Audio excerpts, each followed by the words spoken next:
In this video, I'll show you how to turn off end-to-end encryption in Messenger and explain why you might want to do this.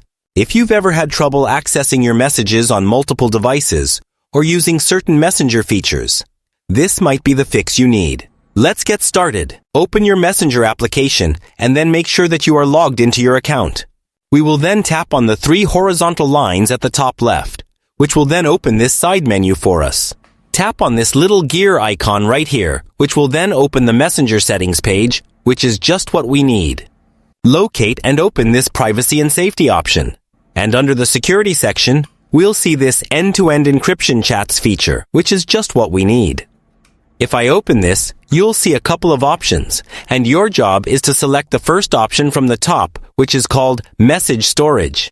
This is currently enabled for me, which means that the end-to-end encryption is also enabled. The thing which we need to do is to turn off this secure storage option, and that will essentially disable the end-to-end encryption option. Subscribe to Tutor if this video helped you out, and I'll see you soon.